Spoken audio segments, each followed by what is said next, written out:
A few inches later.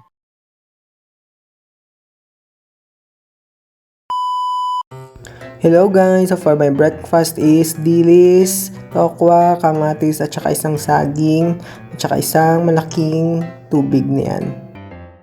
For lunch guys, nag-rice na ako dito kasi feeling ko deserve ko na, charot. Hindi guys, naging kampante na ako kasi nasa 60 na ako, so sabi ko try ko ulit mag-rice tapos walang katapos ang dili.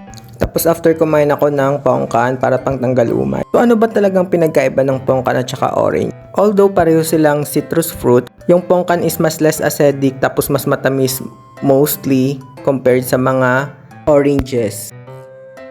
For merienda, kumain lang ako ng maliit na siopaw. Around 3 PM na ito guys. One eternity later. Hello guys! So, here's my pinamalengke for today. Of course, apple, dalawa. Isang pongkan. At saka cucumber. At saka guys, bukas pala mag-ano kasi ako magpo-pork adobo. Kaya bumili ako ng patatas. Tapos, saba. Silalagay ko siya sa adobo. Adobo pa rin ba yun? Pero basta style ko may saba. Ano guys, bye-bye!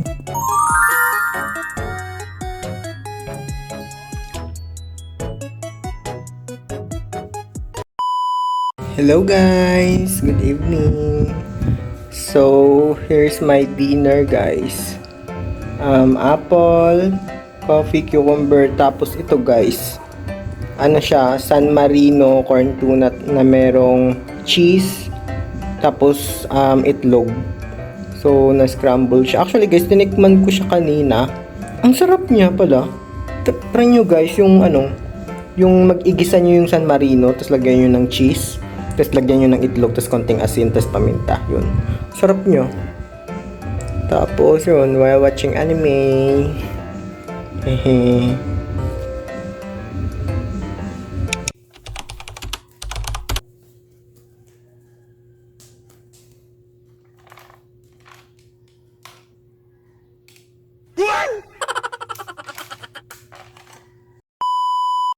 So for my brunch guys, nagluto ako ng pork adobo with Brennan's version. Actually nilagyan ko lang siya ng saba na saging or plantain, tapos patatas. So bali sila yung magiging source ng aking carbs. Guys, you can also check my YouTube shorts. In-upload ko rin ito doon. If you want to try it, yun, watch na lang. Sobrang feeling nito na niluto ko. Tapos ano na to brunch time. Tapos ang next kong kain yan is 4 PM na. Wala akong kain-kain nun kasi sobrang nakakabusog talaga siya. Mukha lang siyang madami kasi maraming saba tapos patatas. Tapos nagtira lang din ako ng kalahati para sa dinner ko.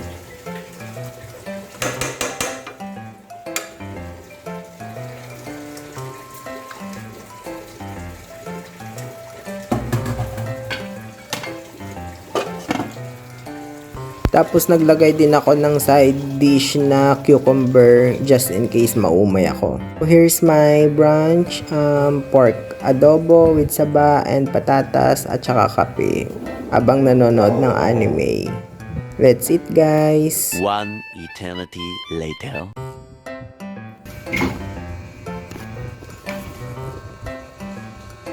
Hello guys! So,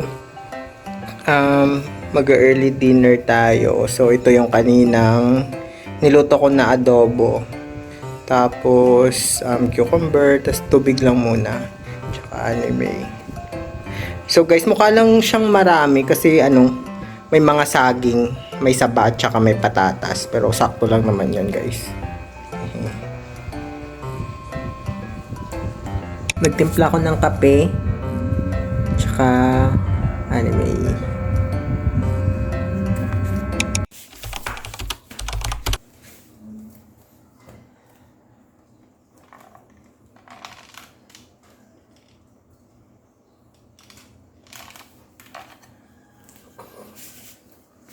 So ito yung pinamalengke ko para sa lulutuin kong sinigang at saka sa mga ulam ko at breakfast next week.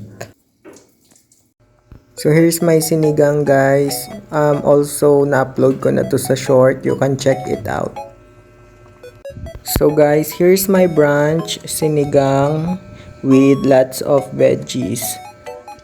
Dinamihan ko talaga dyan yung mga gulay like okra, kangkong, radish at saka beans. Tapos konti lang yung pork. So nag second serve pa ako guys kasi sobrang sarap. Hello! So actually nagkape pa ako this afternoon kaso hindi ko na na-videohan. One eternity later. Hello guys! Good evening! So yung dinner ko is yung leftover kaninang sinigang. So yun, ang dami pa rin gulay. Tapos yun, anime lang. That's it. That's it guys. See you on my next vlog. Bye bye.